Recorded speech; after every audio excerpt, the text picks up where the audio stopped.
They say a man knows, deep in his bones, when he's been set up. General Marcus Hale had spent 31 years reading rooms, reading people, reading the invisible architecture of lies that corrupt men build around themselves. He had dismantled drug cartels. He had exposed sitting senators.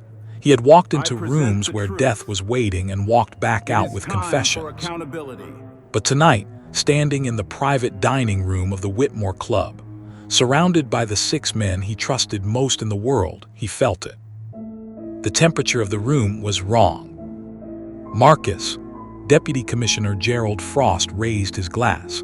60 years old, silver-haired, with the warm smile of a grandfather and the eyes of something far colder, to 31 years of service.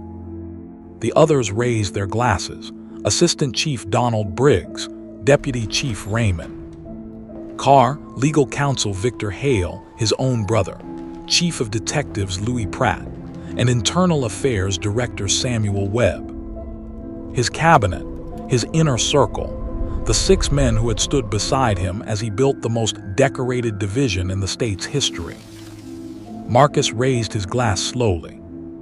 The exits are covered. 2 men outside the door, not his men. The sommelier hasn't made eye contact once. The wine tastes faintly of something underneath the oak. He set the glass down without drinking.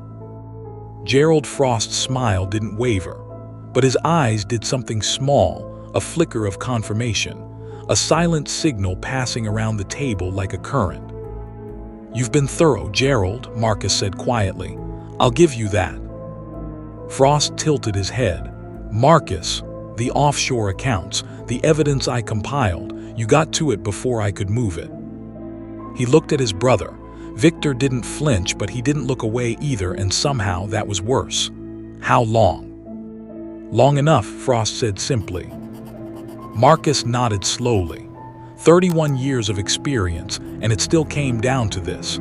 A quiet room, 6 men, and the particular silence that falls right before something irreversible happens. He looked around the table one last time, memorizing every face. Every single face. "You should know," Marcus said, his voice calm and absolute, "that this isn't over." Gerald Frost picked up his glass again. "It is, General." The lights went out. He woke up screaming. Not the scream of a man in pain, the scream of a man falling, his mind crashing into a skull that didn't fit, his thoughts too large for the space they'd been forced into. 31 years of memory detonating all at once inside a head that had only ever held 22. He hit the floor.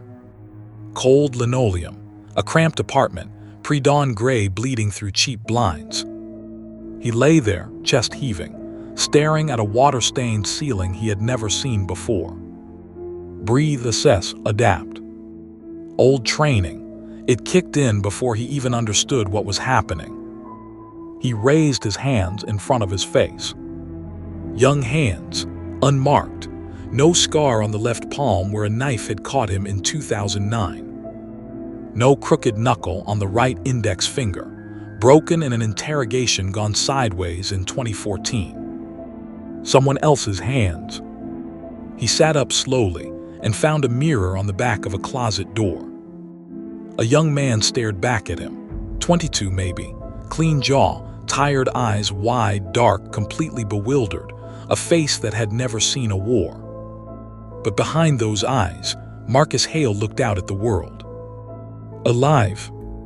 He stood there for a long time, perfectly still, the way only soldiers and generals stand still, like stillness itself is a weapon.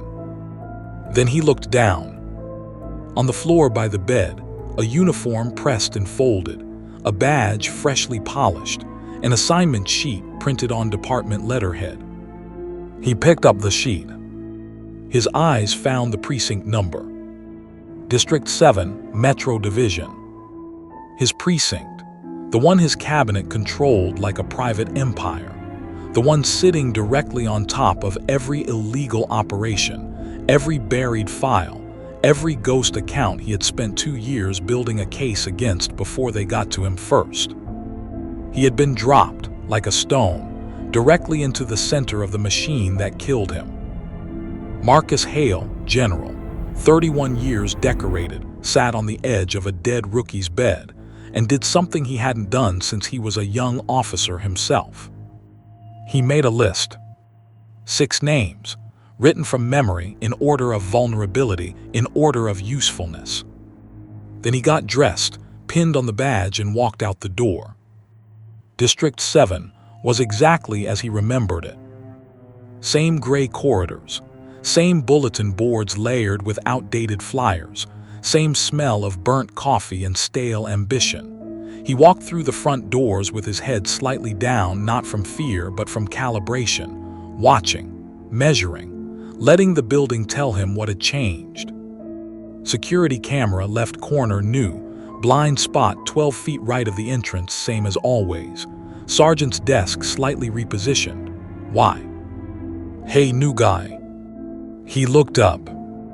A young female officer, mid-20s, sharp eyes, a name tag that read CHEN. She looked him up and down with the efficient assessment of someone who'd been underestimated her whole career. Rookie orientation is down the hall, left at the water fountain. Don't be late, Captain Walsh hates late. Marcus filed the name. Walsh, new, didn't recognize it, possibly clean. Thank you, he said. His voice came out younger than he expected. He'd have to work on that. He followed the hallway, turned left, and stepped into a briefing room where 7 other new officers were already seated, rigid and bright-eyed. He took a seat in the back, always the back, always the angle with a full view of the door, and waited. The door opened, and Marcus Hale felt his blood, new blood, young blood, borrowed blood, go absolutely still. The man who walked in was heavier than he remembered, looser around the jaw. His hair had gone further silver in the years since Marcus had last seen him, but the posture was the same, the easy authority of a man who had never once been held accountable for anything. Chief of Detectives, Louis Pratt. The man who had raised his glass and said to 31 years of service. The man who had been in that room. Pratt stood at the front of the briefing room, surveying his fresh batch of rookies with the magnanimous smile of a man who loved an audience. His eyes swept the room, landing briefly on each face, including the one in the back row. He saw nothing, a rookie, young, green, unremarkable. Welcome to District 7, Pratt said warmly. You've joined the best precinct in the state, and I intend to keep it that way. A pause. I expect 3 things from all of you: loyalty, discipline, and respect for the chain of command. The rookies around Marcus nodded, scribbling notes, eager and unaware. Marcus didn't move, didn't blink, didn't write a single word. He simply looked at Louis Pratt the way a general looks at a target, with total clarity, zero emotion, and absolute patience. Because Pratt was still speaking, still smiling, still playing the role of mentor, patriarch, decorated officer. And at the end of the speech, he did what protocol required. He looked at the rookies and said, "Any questions? No? Good, welcome aboard." They all stood.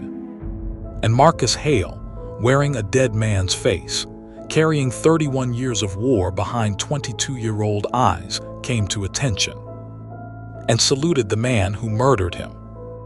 He held the salute for exactly the right number of seconds. And behind the face of a clueless rookie, General Marcus Hale made his first tactical decision. Start with Louis Pratt. The first rule of surviving behind enemy lines is simple. Look exactly like what they expect you to be. Marcus Hale had spent 31 years being the most dangerous person in every room he walked into. He had testified before congressional committees. He had stared down organized crime bosses without blinking. He had once negotiated the release of 3 hostages with nothing but a cell phone and 45 minutes. Now he was pretending he didn't know how to work the department's filing system. He squinted at the computer screen with exactly the right amount of confused frustration. Is the case management portal. The blue icon, or the blue icon. Officer Chen didn't even look up from her desk. The green one is payroll. Don't touch payroll. Right, yeah, sorry. He clicked the blue icon with the tentative energy of someone who had never used a computer before, which was impressive, because Marcus Hale had personally overseen the rollout of 3 different department-wide digital systems. Chen finally glanced over. Something in her expression softened slightly, the way sharp people sometimes soften when they decide someone is harmless. Good, he needed her to think that. He filed it away, Officer Chen. Observant, quick, possibly clean, monitor. By the end of day 1, Marcus had mapped the entire precinct from memory. Not the floor plan, he already had that. He built the organizational structure of District 7 11 years ago during a division restructure. He knew where every office was, where every camera pointed, and which hallways had the kind of ambient noise that swallowed conversation whole. What he needed now was fresher intelligence. Who reported to whom, who feared whom, who owed whom. He got most of it from the break room. Cops talk in break rooms the way people talk in kitchens at parties, loosely, honestly, without the performance they maintain everywhere else.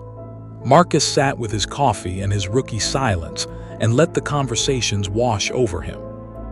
In 40 minutes he learned that Captain Walsh, the precinct's surface commander, was a nervous man who filed every report in triplicate and jumped whenever his phone rang from an unknown number.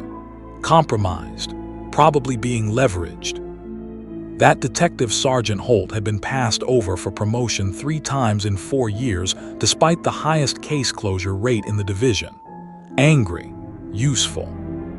That the evidence lockup had a staffing gap every Tuesday and Thursday between 11 p.m. and midnight. And most importantly, that Louis Pratt held a standing private meeting in the precinct's second-floor conference room every Friday at 7 a.m. Alone, with his office door locked and his phone left at his desk. A man who leaves his phone outside a meeting, Marcus thought, is a man who doesn't want the meeting recorded. Which meant whatever happened in that room on Friday mornings was worth listening to. He sipped his coffee, stared pleasantly at nothing. I need to be in that room before Friday. Day 3, Marcus made his move. The device itself wasn't exotic, that was the point. He'd spent his second evening in this strange young body that needed frustratingly more sleep than he was used to, converting a standard USB power adapter using components from an electronics store. The kind of store where nobody looks twice at a young guy buying a soldering kit and a handful of small components.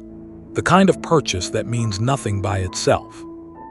The listening device was smaller than a thumbnail, passive, no transmission signature unless actively pinged from a secondary unit, meaning it wouldn't appear on any standard electronic sweep.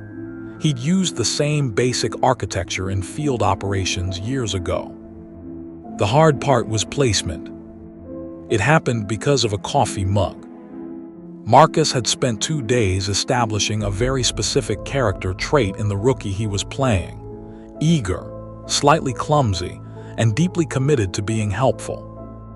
On day 3, he volunteered to take the morning coffee orders for the second floor. You don't have to do that, said Officer Chen, with the tone of someone who has watched too many eager rookies burn out. I know, Marcus said with a bright, slightly dopey smile. I just want to learn the layout. Chief Pratt's office is up there, right? I want to know who's who. Chen stared at him for a moment. You're either going to make detective in 2 years, she said, or you're going to get eaten alive. I genuinely cannot tell which. She handed him the list. He took the coffee orders up alone. The second floor was quiet at 8 a.m. Most of the senior staff hadn't arrived yet. Pratt's office was dark, door closed but unlocked. Standard. The man arrived at 9, Marcus had clocked it twice already. He knocked once, no answer. Opened the door. Set Pratt's coffee on the desk, black, 2 sugars. He'd gotten that from the break room gossip without even trying, and stood there for exactly 4 seconds. 4 seconds is a long time for a man with 31 years of field work. His eyes swept the room. Bookcase left wall, credenza right desk center, drop ceiling acoustic tiles ideal, HVAC vent back corner better, landline phone desk perfect.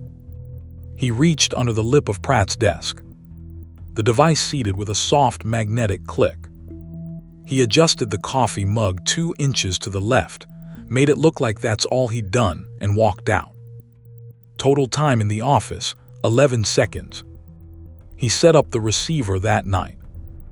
A second-hand laptop purchased cash, registered to nobody. A simple audio interface. He sat at the small kitchen table of the apartment that wasn't his, surrounded by the life of a young man he was slowly learning, and put on headphones. Static, ambient office noise, the creak of a building settling. And then at 11:47 p.m., a sound he hadn't expected. Pratt was working late. A phone call. Pratt's voice, low and careful, the particular cadence of a man who thinks he's not being heard. The shipment gets rerouted through the property evidence accounts by end of the month, or Frost is going to. A pause. I know what I said. I'm telling you the timeline moved. Walsh is getting cold feet, and if he starts asking questions, another pause. Longer. Then handle Walsh. That's your job. The call ended. Marcus sat in the dark apartment for a long moment. Shipment, property evidence accounts, Frost. He already knew about the financial corruption. He'd built most of the original case file himself before they buried it. But evidence accounts was new, specific. That meant they were running money directly through the department's own property management system. They got bolder after they killed me, he realized. They stopped being careful. That was their first mistake. He opened a fresh document on the laptop, began building a new file cleaner than the old one, more precise, constructed with the kind of patience that only a man with nothing left to lose can truly sustain. At the top of the document, he typed a single line. Operation Ghost Badge, Evidence File 1. Then beneath it, 6 names. And next to Louis Pratt's name, he typed the first note. Property Evidence Accounts. Confirmed Tuesday or Thursday during lockup gap. Cross-reference with Frost's financial timeline. Walsh is the weak link, he's scared. Fear can be aimed. He leaned back. For the first time since waking up in this borrowed body, something settled in his chest. Not peace, he wasn't built for peace. Something more useful. Purpose. He had a thread. And Marcus Hale, 31 years decorated, presumed dead, currently filing rookie paperwork in triplicate, knew exactly what happened when you pulled a thread attached to something corrupt. Everything unravels. Music builds, careful, deliberate, like a trap being set one tooth at a time. He closed the laptop. He had a precinct to report to in 6 hours.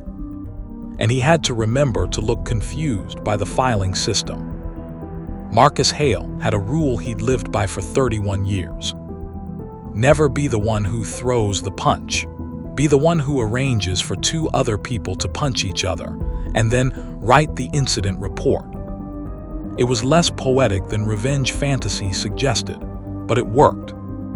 And right now, sitting in the break room with a cup of coffee and a clipboard of traffic rotation assignments, it was about to work beautifully.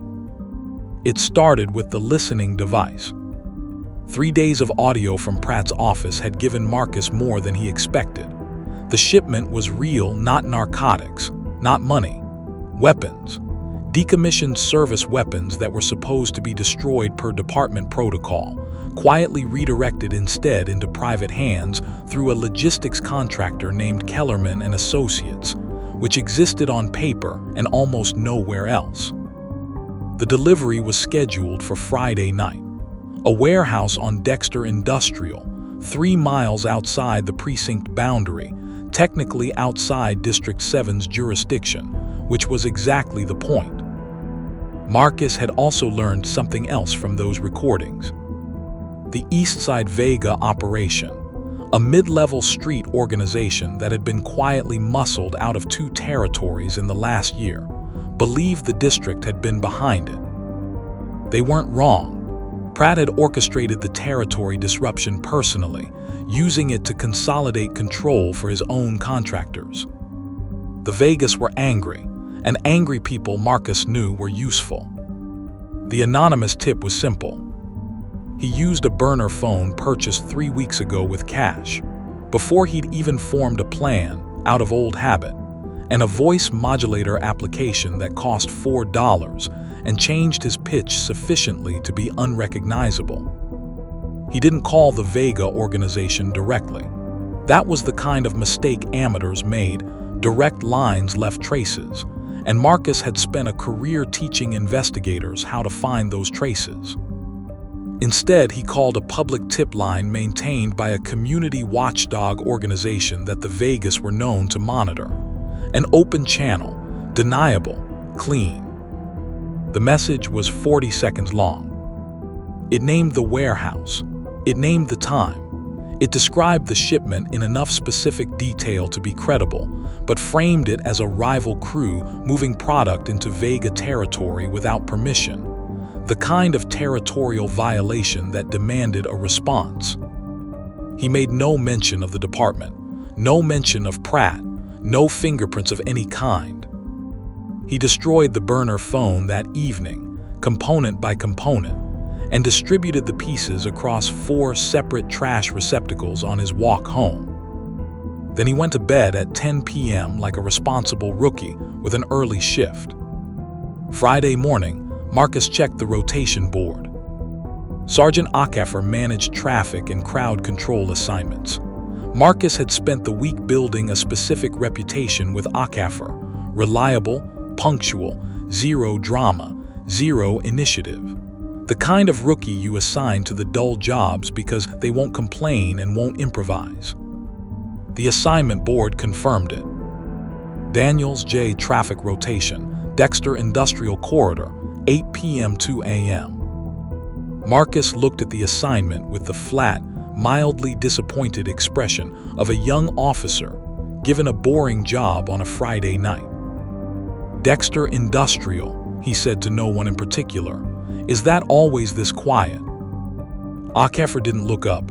On a good night, yes. Okay, Marcus said agreeably.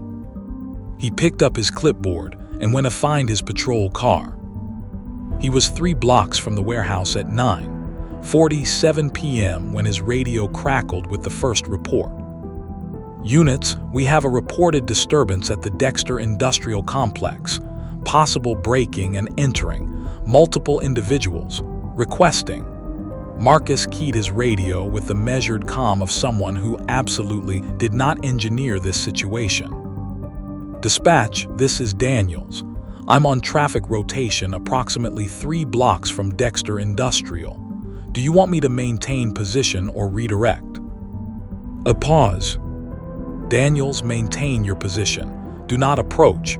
Units from District 9 are responding. Copy that, Marcus said. He pulled the patrol car to the side of the road, activated his hazard lights, and sat precisely where he was supposed to be, clipboard in hand, traffic cones deployed. The picture of a rookie doing exactly his assigned job and nothing more. 2 miles away, Pratt's weapons shipment was experiencing an unexpected interruption.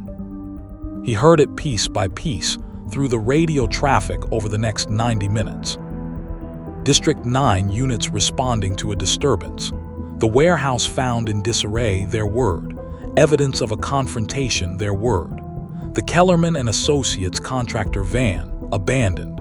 2 individuals detained, not Pratt's men and not Vega members either, suggesting both parties had been spooked into an early exit. And the shipment itself, partially recovered. Partially, which meant some of it was gone. In the confusion and the confrontation and the hasty retreat, product had scattered. And now it was out there, unaccounted for, uncontrolled, in a way that would require serious explaining from the people who were supposed to be managing it quietly. From people like Louis Pratt. Marcus sat in his patrol car and listened to the radio traffic with an expression of mild, professional interest. At 11:23 p.m., his radio crackled with a different kind of call. Internal channel, precinct frequency. Pratt's voice stripped of its usual warmth, operating at a frequency Marcus recognized immediately. The man was scared. "I need all senior personnel available for an immediate briefing. Now, this is not optional." Marcus watched a delivery truck roll through his intersection. Waved it through. Made a note on his clipboard. He got the full picture the next morning from the break room, which remained the single most reliable intelligence source in the building. The weapons shipment had been a disaster. District 9 had filed a full report, completely outside Pratt's jurisdiction, and therefore outside his ability to quietly suppress it. The contractor had gone silent, and Gerald Frost, according to the hushed, nervous conversation between two senior detectives who didn't notice the rookie refilling the coffee maker, had called Pratt at midnight and had not been pleasant about it. "Pratt looked like a ghost this morning," one detective murmured. "He looked worse than that," the other said. "He looked like a man who has to explain something he can't explain." Marcus poured his coffee. Good, he thought, let him try. Because here was the beautiful, structural elegance of what had just happened. Pratt couldn't report the full truth of the incident to Frost without confessing that the shipment existed. He couldn't investigate the tip without exposing the network. He couldn't explain the missing inventory without admitting what the inventory was. He was trapped inside his own secret. And Frost, paranoid, controlling Gerald Frost, who trusted no one fully, not even his own cabinet, would now be looking at Pratt and asking himself a question Marcus had carefully arranged for him to ask. Did Pratt let this happen, or did Pratt make this happen? One small, perfectly placed doubt, between two men who had conspired to commit murder together. Marcus knew from experience, there was no alliance more fragile than one built on shared guilt. Music sharpens, precise, surgical, inevitable. Officer Chen appeared at his elbow.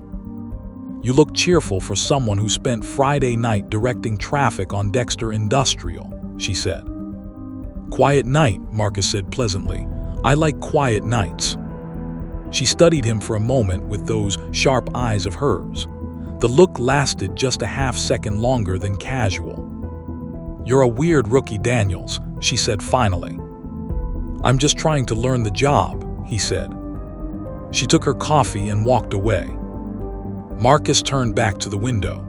Outside, the precinct parking lot was ordinary and gray and completely unremarkable. He had one thread pulled now, and the fabric was shifting. Frost doubted Pratt. Pratt was panicking. Walsh was already scared. The contractor network had been disrupted, and somewhere in a District 9 evidence room, there was a partial weapons inventory that carried Kellerman and Associates paperwork, a paperwork that, if someone knew where to look, connected directly back to the department's own decommission records. Marcus knew exactly where to look. He had written that decommission protocol himself, 8 years ago. He finished his coffee, picked up his clipboard, checked his assignment for the day. He had a rookie orientation seminar at 10 a.m., use of force policy review, and he needed to look like he was learning something. He was just not what they thought. Paranoia is a peculiar thing. It doesn't announce itself. It doesn't arrive all at once like a storm. It seeps through the cracks of guilty consciences, through the spaces between men who share secrets they can never speak openly. It starts as a question, then a second question, then a sideways glance across a conference table that lasts one beat too long. Marcus Hale had studied paranoia his entire career, how to detect it, how to manage it, how to use it. He had never had this much fun with it. By Monday morning, the atmosphere on the second floor of District 7 had changed. It was subtle, the kind of shift that a green rookie wouldn't notice, a slight recalibration in how men moved around each other, the new half-second delay before someone answered a question, the way Pratt's office door, previously left open as a display of casual authority, was now closed by 8 a.m. every single day. Closed doors, Marcus knew, were the architecture of fear. He noticed all of it from the ground floor, behind a cup of coffee and an expression of cheerful obliviousness. But he needed more than observation now. He needed acceleration. The opportunity came in the form of a Tuesday morning, all-hands briefing. District 7 held them monthly, a full precinct assembly, every rank present, ostensibly for operational updates and departmental announcements. In reality, it was theater, a performance of institutional health staged for the benefit of the lower ranks, conducted by men whose actual business happened in locked rooms and midnight phone calls. Marcus had attended dozens of these briefings as general. He knew every layer of the performance. Today, he was sitting in the third row, rookie position, notebook open, pen ready, the picture of attentive inexperience. At the front of the room, Captain Walsh, who looked like a man who hadn't slept properly in a week. Beside him, Louis Pratt, composed on the surface, but Marcus could see the tells. The jaw set slightly too tight. The way his eyes moved across the room in small, controlled sweeps, checking, always checking. And seated along the side wall, present but peripheral, the way powerful men position themselves when they want to observe without being observed. Deputy Commissioner Gerald Frost himself. A surprise visit. Frost is here to watch Pratt, Marcus realized immediately. He doesn't trust him anymore. He kept his face neutral and wrote the date at the top of his notebook page. Walsh opened the briefing with operational updates, case closures, patrol rotation changes, a reminder about overtime submission deadlines. Standard material delivered in the flat tone of a man reading from a script he's exhausted by. Then Pratt took the floor. "I want to address something directly," Pratt said. His voice was steady, practiced, the voice of a man who had given 1,000 briefings and knew how to perform confidence even when he didn't feel it. "There have been some external incidents this week that touched peripherally on district operations. I want to be clear, we are monitoring the situation. Everything is under control." Silence in the room. The kind of silence that means no one believes what they just heard, but no one is going to say so. Now Marcus thought carefully. He raised his hand. The room shifted slightly. Heads turned. Rookies didn't raise hands in all-hands briefings. It wasn't done. Pratt's eyes found him, a flicker of something, mild irritation, mild curiosity. "Yes, Daniel's right." "Yes, sir." Marcus kept his voice earnest, young, slightly apologetic for the interruption. "I'm sorry, I just want to make sure I understand correctly. When you say external incidents, are you referring to the Dexter industrial situation? Because I was on traffic rotation that night and I filed my incident log, but I wasn't sure whether that log would be flagged for internal review or just, I want to make sure I documented everything the right way." A perfect pause. "Then, I did see a departmental contractor vehicle in the area earlier in my shift. I noted the plate in my log. Should I have cross-referenced that somewhere?" The temperature in the room dropped 4 degrees. Marcus watched it happen in real time, the micro-expressions cascading across the faces of the men who mattered. Pratt's jaw tightened fractionally. Walsh blinked twice in quick succession, and along the side wall, Gerald Frost, who had been performing casual disinterest, went very, very still. A rookie who filed a log, who noted the plate, who is now saying this out loud in front of everyone. Marcus could see Pratt processing it, trying to determine in real time whether this was dangerous, whether the rookie actually understood what he'd seen, whether the log was a problem, whether... "Your log is fine, Daniels," Pratt said smoothly. "Standard documentation, nothing to flag." "Oh, great," Marcus smiled with pure rookie relief. "I just want to do things right." He wrote something in his notebook. He was actually writing a grocery list, but no one in that room could see that. What they could see was a rookie, diligently taking notes immediately after mentioning a contractor vehicle, and a log entry in the same breath as the incident that had blown up their weapons shipment. And what the guilty men in that room would spend the rest of the day unable to stop thinking about was a single, unanswerable question. What exactly did he write down? The briefing ended 12 minutes later. People filed out. Marcus packed his notebook with the slow, unhurried movements of someone with nothing on his mind. He was nearly at the door when he heard it, low, tight, the particular frequency of powerful men having a conversation they believe is private. Pratt and Frost, side wall, 3 feet apart, bodies angled away from the room. Marcus bent down to retie a bootlace that didn't need retying. "Why does a rookie have contractor plate information in his log?" Frost's voice, quiet. Controlled. The quieter Frost got, Marcus knew from experience, the more dangerous he became. "It's nothing, he was on rotation. Who assigned him to that rotation?" A pause from Pratt. "Akefer handles rotation assignments." "So Akefer put a rookie on Dexter Industrial the same night." "Gerald," Pratt's voice careful, "Akefer doesn't know anything about our operations." "That's what you said about Walsh," Frost said, 2 years ago." He walked away without another word. Marcus finished tying his bootlace, stood up, walked out. He spent his lunch break in his car. Not eating, thinking. The Frost-Pratt fracture was deepening faster than he'd projected. What had started as suspicion after the shipment disaster was now something more structured. Frost was constructing a theory, building an internal narrative about who in his circle might be working against him. He would look at Pratt, he would look at Walsh, he might even look at Akefer. He would not look at a 22-year-old rookie who filed his logs correctly and asked earnest questions in briefings. That was exactly where Marcus needed him. But there was a complication. He pulled out his notebook, the real one, not the grocery list, and wrote her name at the top of a fresh page. Chen. He'd clocked her twice during the briefing.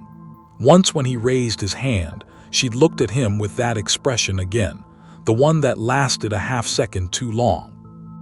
And once, more significantly, at the end, when he'd bent to retie his boot. She hadn't left the room yet. She'd watched him do it. And unlike everyone else filing out with their own preoccupations, she had not looked distracted. She had looked interested. Chen was smart. Chen was observant. Chen had been in District 7 for 2 years, which meant she'd seen enough to have questions of her own about how things worked in this precinct. And smart people with existing questions were dangerous, because they recognized pattern recognition when they saw it operating in someone else. Marcus tapped his pen against the notebook. She was either the most dangerous variable in the building, or she was the most valuable asset he hadn't planned for. He didn't know which yet. And until he did, he had to be more careful. Music tightens 2 melodies now, running parallel, almost in harmony but not quite. He closed the notebook, checked the time. He had a use of force review at 2 p.m., and he'd promised Sergeant Akefer he'd help reorganize the supply room inventory afterward, a job so tedious that no one else had volunteered. The supply room, Marcus had noted on his first day, shared a ventilation duct with the records archive, where the property evidence account ledgers were stored. He'd volunteered for inventory duty on day 4. Some things didn't change, no matter whose body you were in. The patient man always reaches the file he's looking for. By end of day, he had confirmed 3 things. 1. Frost had made 2 unscheduled calls from the precinct's landline, both to numbers Marcus recognized from his original investigation. The financial network was being quietly reshuffled. 2. Walsh had submitted a personal leave request for the following week. A man who files leave requests under pressure is a man preparing an exit. Walsh was getting ready to run. 3. And most importantly, the property evidence account ledgers contained a sequential gap in the filing. 3 months of entries missing, not misfiled, removed. Someone had already started covering tracks, which meant someone in the cabinet was smarter and faster than the others. Marcus stood in the supply room, clipboard in hand, surrounded by boxes of printer paper and evidence tape, and let the implications settle. They're turning on each other already, and no one has made a single move yet except me. He wrote the ledger gap in his notebook. Then he added a single line beneath it. Accelerate Walsh. He's the loose thread they're most afraid of, which means he's the one I need to reach first. He closed the notebook, picked up his clipboard, counted 3 boxes of printer paper with the focused expression of a rookie who takes supply inventory very seriously. Somewhere above him, through the ventilation duct, he could hear the distant, muffled rhythm of powerful men rearranging their secrets. They were running. They just didn't know yet that every direction they ran led somewhere Marcus Hale had already been. Marcus had 48 hours before Walsh disappeared. He knew the signs, the leave request, the way Walsh had stopped eating lunch in the precinct. The new rental car, different from his usual vehicle, parked 2 blocks away rather than in the designated staff lot. A man rewriting his footprint before he erased it entirely. Walsh wasn't corrupt in the way Frost and Pratt were corrupt. He wasn't ideological about it. He hadn't built an empire or developed a philosophy to justify himself. He'd simply been a middle manager who got shown a number large enough to make him say yes once, and then spent every subsequent day terrified about that one yes. That terror was Marcus's door. He didn't approach Walsh directly. Direct contact left memories, and memories became testimony, and testimony could be shaped into something inconvenient. Instead, he left a folder. A plain manila envelope slid under the door of Walsh's office at 6:47 a.m., 17 minutes before Walsh arrived, confirmed by 3 weeks of observed routine. Inside, 4 pages, no cover letter, no signature. Page 1, a copy of a wire transfer. Not the original. Marcus didn't have that yet. A reconstruction, built from what he'd heard through the listening device and cross-referenced with publicly available contractor registration records. Precise enough to be credible, specific enough to be terrifying. Page 2, the sequential gap in the evidence ledger. Dates, entry numbers, the precise shape of what had been removed and when. Page 3, a single photograph, not of Walsh, of Frost, taken from the precinct's own security camera archive, which Marcus had accessed through the records terminal during his supply room shifts. Frost, standing in the parking structure on a date that corresponded to one of the calls Marcus had logged, talking to a man Walsh would recognize. Page 4 was blank except for 11 words, printed in plain font. Someone is already building the case. You can be inside or outside. No contact information, no instructions, no deadline. Just 11 words and the sound of a door opening. Walsh found the envelope at 7:04 a.m. Marcus knew this because he was at his desk on the ground floor, ostensibly completing a use of force certification module on his computer, with a sightline to the stairwell that served the second floor. At 7:09 a.m., Walsh came down those stairs. Not running, not panicked, but moving with the careful, deliberate pace of a man who has just made a decision and is working very hard not to show it on his face. He walked to the parking lot, sat in his car for 22 minutes, drove away. He did not file any paperwork that day. He did not attend the 10 a.m. briefing. He called in with a vague administrative excuse that nobody questioned, because nobody wanted to have a conversation with Walsh right now anyway. But that evening, a lawyer Marcus didn't recognize filed a preliminary cooperation inquiry with the state attorney general's office. Not the local DA, who was connected to Frost's network. The state attorney general. Walsh had found his own door. Marcus had simply shown him where it was. 3 weeks later, District 7 was a building eating itself alive. The cooperation inquiry was sealed, but sealed documents in government offices were like water behind a cracked dam. They didn't stay contained. A clerk mentioned something to a colleague. A colleague mentioned something to a spouse. The information doesn't travel as fact. It travels as rumor, as atmosphere, as a feeling that settles over guilty men like a change in weather pressure. Frost felt it first. He always felt things first. It was what made him dangerous, and what Marcus was counting on would now make him destructive. Frost called an emergency meeting of the remaining cabinet. Not at the precinct, not at the Whitmore Club, at a private location, a mistake, because private locations required coordination, and coordination left digital traces, and Marcus had been monitoring Pratt's communications long enough to intercept the meeting details without anyone knowing. He couldn't attend, but he didn't need to. He'd placed a second device 3 days earlier, not in Pratt's office this time, in Pratt's car. Magnetic, passive, identical architecture to the first. Pratt drove to the meeting. Marcus sat in his apartment with headphones in, eating a sandwich, and listened to Gerald Frost dismantle his own organization from the inside. Someone in this room talked. Frost's voice, no preamble, no warm-up. Walsh didn't find that information on his own. Someone fed it to him. Silence. I want to be very clear about what happens to the person in this room who made that decision. More silence. The particular silence of men who are all calculating simultaneously whether to speak or let someone else speak first. Then Pratt, foolish, frightened, cornered Pratt made the mistake of the guilty. He tried to redirect. Gerald, we need to focus on Walsh. If his cooperation inquiry moves forward, I know what the inquiry means, Louis. The temperature in the recording dropped. What I'm asking is how Walsh knew where to look.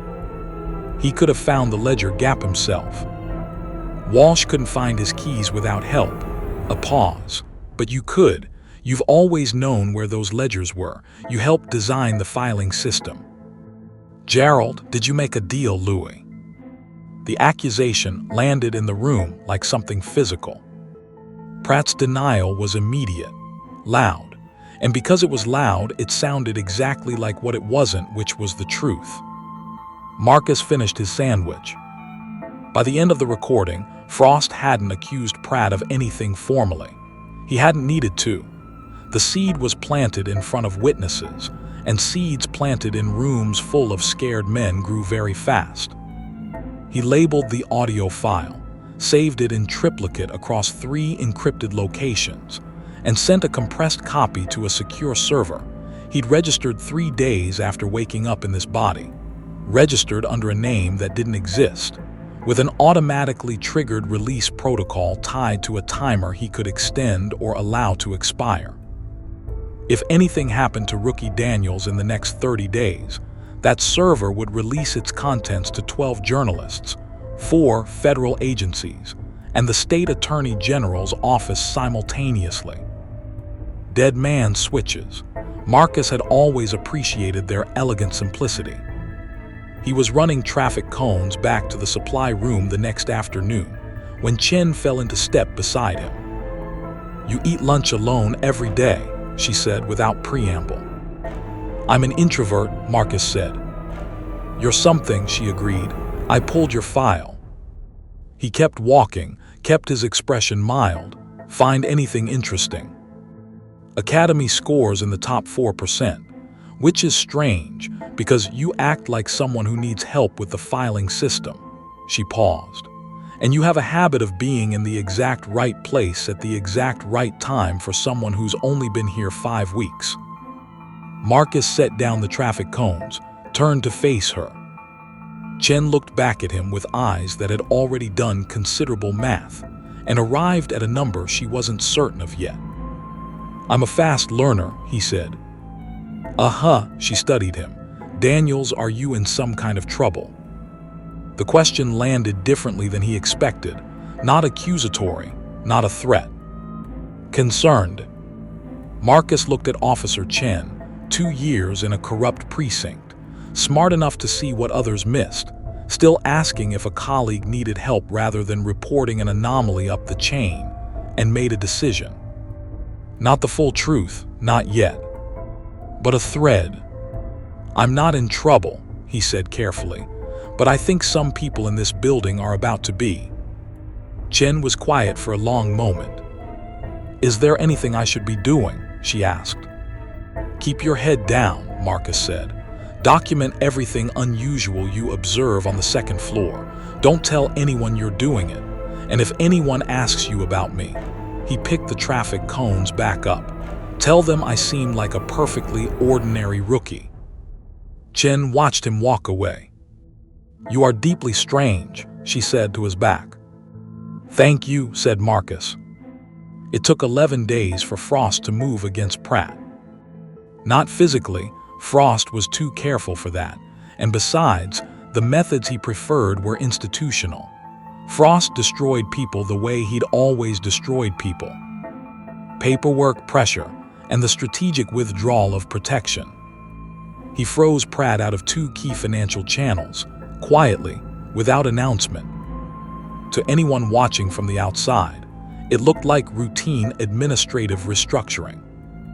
To Pratt, it was a death sentence, and he knew it. A man cut off from the network that protects him has 2 options: run or fight. Pratt chose a third option, which Marcus had considered a possibility but hadn't been certain of. Pratt went to the FBI. Not the state AG, Walsh had that door. Not the local DA, Frost, on that door. The FBI field office. A field agent named Carver who had been quietly building a separate financial crimes case for 14 months and suddenly found a district chief of detectives sitting across from him, offering chapter and verse on a corrupt network that stretched further than even Carver's investigation had reached. Marcus found out about it 48 hours later, through a contact he'd carefully cultivated without that contact knowing they were being cultivated. A records clerk who gossiped, a detective who drank, and a timeline he'd pieced together from 3 separate casual conversations. He sat with the information for 1 evening. Then he did something he hadn't done since before he died. He smiled. "I didn't even have to arrange that one." Frost had pressured Pratt. Pratt had panicked. And now the FBI and the state AG were both holding pieces of the same puzzle, building toward each other from opposite directions. Marcus was the only person who held the piece that connected them. The audio recordings, the financial reconstructions, the contractor documentation, the dead man's switch server and everything on it. He had spent 6 weeks building a case that his original investigation, with full resources, a staff of 40, and the authority of a general, had taken 2 years to assemble. He'd done it as a rookie, in his spare time, with a $4 voice modulator and a magnetic listening device, and a manila envelope slid under a scared man's door. He reached out to Agent Carver through a method so indirected, took Carver's team 4 days to verify the communication was real. A dead drop, physical, old-fashioned, a technique so archaic that modern investigators barely train for it anymore. An envelope in a specific library book in a specific branch, with a reference number that corresponded to a secure digital archive. Inside the archive, everything. Every recording, every financial reconstruction, every photograph, every log entry. organized, indexed, and annotated with the kind of methodical precision that made Carver's analysts later tell him it read like it had been assembled by a 30-year law enforcement veteran. It had. They just didn't know that yet. The cover note was 3 sentences. This connects your case to the state AG's case. The source cannot be identified or called as a witness. Everything here is independently verifiable. You won't need the source. Carver spent 2 days verifying. Then he picked up the phone. The arrests happened on a Thursday morning. Marcus knew they were coming. He'd tracked enough of the procedural signals over the preceding week to estimate the timeline within a 12-hour window. He'd made sure he was assigned to a community outreach event on the other side of the district that morning. Somewhere visible, somewhere with witnesses. He heard about it through his radio at 9:23 a.m.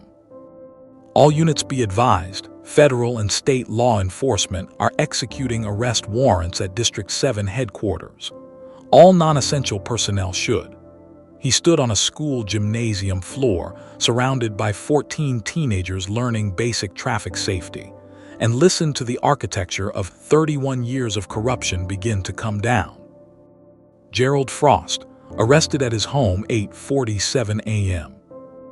Louis Pratt, taken into federal custody from the FBI field office where he'd gone to cooperate, arrested the moment his cooperation agreement was superseded by the state AG's broader warrant. The look on Pratt's face, according to the agent who processed him, was one of profound personal betrayal. Welcome to the feeling, Marcus thought. Donald Briggs, Raymond Carr, Samuel Webb, arrested at staggered intervals throughout the morning, each one apparently unaware the others were being taken simultaneously, each one apparently believing until the last moment that his particular arrangement would protect him. Victor Hale, Marcus's brother, was taken from his law office at 10:15 a.m. That one Marcus let himself feel for exactly 60 seconds, the specific grief of a man betrayed by blood. He didn't push it away. He let it exist. Then he put it down, the way soldiers put things down, and went back to explaining right-of-way rules to a 14-year-old who wasn't paying attention. The precinct was quiet for 3 days after the arrests. The kind of quiet that follows a detonation, not peaceful, but shocked. The silence of an institution trying to understand what it was now that the structure holding it had been removed. Walsh testified first. Then Pratt, whose cooperation, though it had come too late to save him from prosecution, was detailed enough to close 17 separate cases across 4 jurisdictions. The trial preparation would take months, the trials themselves longer. Marcus watched it from the ground floor. He kept filing his logs correctly. He kept looking mildly confused by administrative procedures he could have written. He kept eating lunch alone and answering Chen's increasingly pointed observations with the pleasant vagueness of a man who has nothing to hide. Chen knew not the details, not who he was or what he'd done, but she knew the shape of it. Smart people always recognized the shape of a thing, even when the thing itself remained invisible. She never said anything directly. But one afternoon, 3 weeks after the arrests, she set a cup of coffee on his desk without being asked. Black, no sugar. He looked up. She shrugged. "You look like a black coffee person," she said, and walked away. Marcus looked at the coffee for a long moment. She doesn't know she's right for reasons she can't possibly imagine. He drank it. On a Tuesday evening in the 6th week after the arrests, Marcus sat at the kitchen table of the apartment that still didn't feel like his, surrounded by the diminishing files of a case that was now in the hands of people with the authority to finish it, and did something he'd been avoiding. He thought about what came next. He was Marcus Hale, General, 31 years, decorated, betrayed, killed, and somehow returned inside a life that belonged to someone else, a young man named Jordan Daniels, whose family lived in Ohio, whose mother had called twice since Marcus had been wearing his face, whose life had been interrupted by whatever force had decided Marcus's work wasn't finished. He had thought in the beginning that finishing the work meant burning the cabinet down.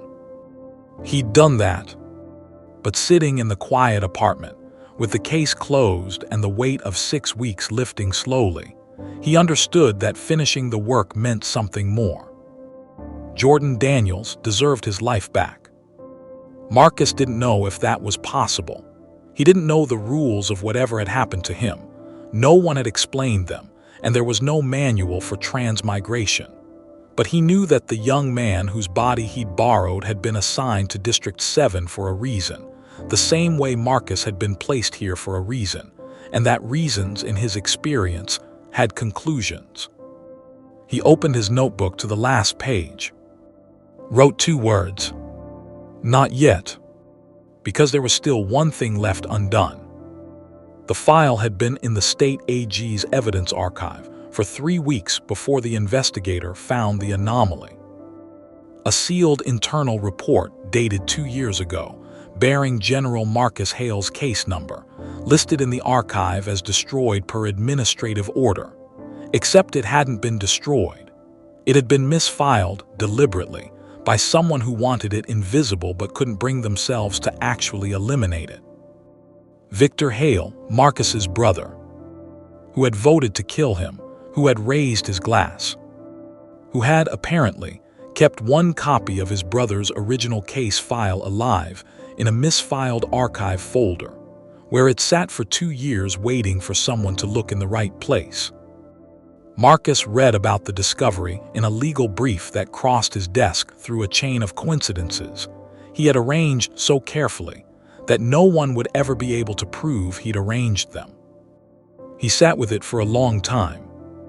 His brother had betrayed him, had been in the room, had let it happen, and had hidden a copy of the evidence that could bring the whole network down. He knew what he was doing was wrong, Marcus thought. He just couldn't stop it, so he left a door open. He added a note to Jordan Daniels' personnel file that night, through a channel that would eventually reach the right desk, in the right department, in the right sequence to look entirely routine. The note recommended the file be reviewed in connection with the Hale investigation. Not as exoneration for Victor, that wasn't Marcus's decision to make, but as acknowledgement that the truth was complicated, that men were complicated, and that even betrayers sometimes left doors open. He had spent 6 weeks being tactical, surgical, precise. This one he did for himself. On a Thursday morning, 8 weeks after he had walked into District 7 and saluted the man who murdered him, Marcus Hale sat in the precinct parking lot before his shift and watched the sun come up over the city, his city, the one he'd spent 31 years protecting. He felt the particular exhaustion of a mission completed, different from physical tiredness, deeper, the fatigue of a man who has carried something very heavy for a very long time and has finally been allowed to set it down. He thought about Jordan Daniels, about the life waiting in Ohio, the mother who called, the 22 years of experience and hope and ordinary possibility that belonged to this face and this body, and had nothing to do with generals or betrayals or listening devices. "Go home, kid," he thought. "I'm almost done with your life." He opened the car door, put on the badge, and for the first time since waking up in this body, he walked into the precinct not as General Marcus Hale running an operation, not as a man executing a mission, but simply as someone doing the job. Filing a report, helping a colleague, getting the coffee order right. Because the city still needed policing, and whatever he was now, ghost, general, borrowed soul in a rookie's uniform, he still knew how to do the work. Chen was at her desk when he walked in. She looked up. "You look different," she said. "Do I?" Lighter, she studied him. "Did something good happen?" Marcus considered the question seriously. 6 men in federal custody, 17 cases in prosecution, A 31-year career vindicated. A dead man's evidence delivered to the people who could use it. Did something good happen? Yeah, he said simply. I think it did. Chen nodded, as if this confirmed something she'd been waiting to confirm. Good, she said, and went back to her report. Marcus sat at his desk, opened his log, wrote the date at the top of a fresh page. And for the first time in 6 weeks, in 31 years, if he was being honest, he had nothing to plan, no operation to run, no move to make 3 steps ahead of anyone. Just the work, just the city, just today. Music swells, not triumphant but resolved, the sound of something finished and something beginning. Outside, District 7 was waking up, calls coming in, cases opening, the ordinary, essential, endless machinery of justice grinding forward. General Marcus Hale picked up his pen, and Rookie Daniels got back to work. The end, and that, my friends, is where we leave General Marcus Hale. Not with an explosion, not with a speech, just a man in a borrowed life behind a rookie badge, quietly doing what good people do. If this story moved you, thrilled you, or kept you up just a little past your bedtime, then you already know what to do. Hit that like button and let the algorithm know this story deserved to be told. If you're new here, welcome. This channel is home to stories exactly like this one. Tactical, emotional, the kind that stay with you long after the screen goes dark. Subscribe and hit the bell so you never miss the next one. And drop a comment below. I want to know, who was your favorite character? The ghost wearing a rookie's face? The sharp-eyed Chen who saw through everything? Or did you secretly respect how far Marcus went without ever throwing a single punch? Tell me, I read every single one. Until next time, stay sharp, stay loyal, and remember, the most dangerous person in any room isn't always the loudest one. Sometimes it's the rookie in the back row, taking notes. See you in the next story.